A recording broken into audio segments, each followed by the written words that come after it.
It's Karen.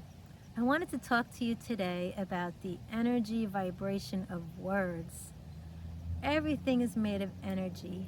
Everything vibrates, including words. And when we understand this, we can start deciding to use different words to describe our day, to talk about what we're going through. I'll give you an example.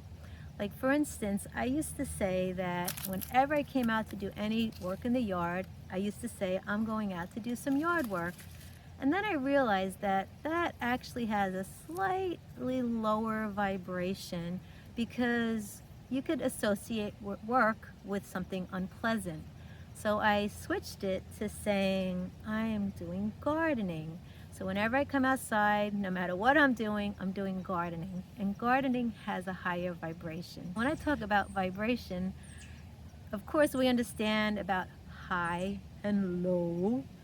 And that's not what I mean. I don't mean the sound itself. I mean the energy vibration, whether it's optimistic or pessimistic. If it's pessimistic, it's going to have like feelings of like guilt or unworthiness, judgment. It's just going to have words that energy that is just a lower vibration. So you want to always use words that have a higher vibration. And this includes sentences, because I used to be, years ago, I used to say to myself, oh, I can never do that. I can never get that. And that kind of self-talk is negative. It's negative self-talk. So don't ever talk negatively about anything you can do. Always flip it to a positive. Like you could say, oh, I wasn't able to do that before, but I am going to keep attempting to do it. So I hear a plane going overhead. I think they're enjoying the beautiful fall foliage of the Hudson Valley. But just planes, if you think about it, you're at a higher perspective. You're seeing things from up high.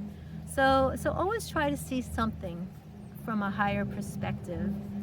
And it relates to everything. Of course, words form sentences, and sentences, again, like I said, you never want to say, I can't do this, I'm no good, blah, blah, blah. You don't want to say anything like that. You always want to say, well, everything happens for a reason. If I didn't get it right, it was a lesson to learn. You flip it to something positive.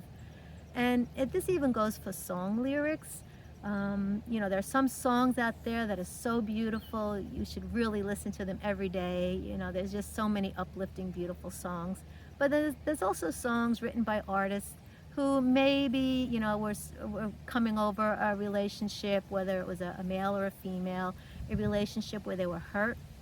And then they put those words into songs and they sing it. And it probably actually helped them heal. And it also helps people heal who are experiencing something similar. But you have to be careful, because if you're listening to the radio and the song comes on the radio and you might just be singing along with it subconsciously, not even realizing it. And then all of a sudden you say, wait a minute. You might be singing love stinks, and it's like, wait a minute. Love doesn't stink. So you want to catch yourself, because anytime we put a vibration out there, we're putting a vibration into the world.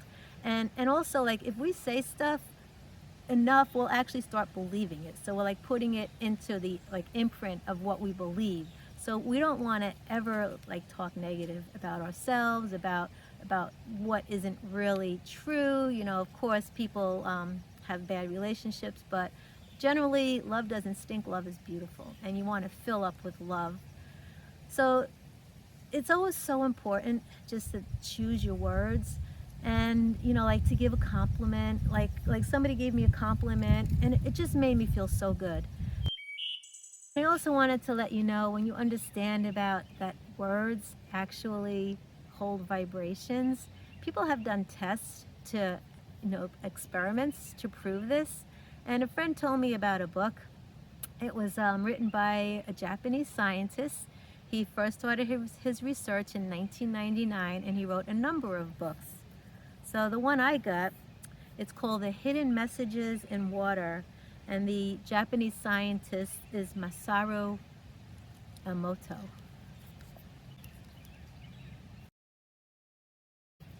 So I just want to show you, that was a crystal of a word. And they found this experiment where it shows the intelligence of water really, but they found that they just had to take a word and write it on a container of water and then put the water in a freezer, freeze it, and with photography, they were able to capture the beautiful crystals like snowflakes. And he did this with a number of words. They all had slightly different shapes. They were all beautiful.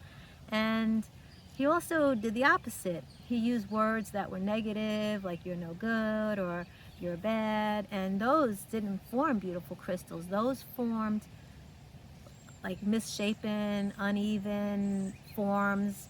So it was just showing you that words really do hold energy. So it really is amazing when you think about energy vibration, and just want you to consider that when you're thinking about how do words really have energy. So I hope you enjoyed watching this video and learning about the energy vibration of words, because just changing one or two words in your everyday language will create a shift in your life. And every time you put a vibration out into the world, you change the vibration on the planet. And you'll see is when you change your few words, you'll see that shift, and you'll notice that vibration energy is real, and you do have the power to create a new reality. So please visit my website. It's KarenCrehan.com, and I look forward to seeing you again. Bye for now.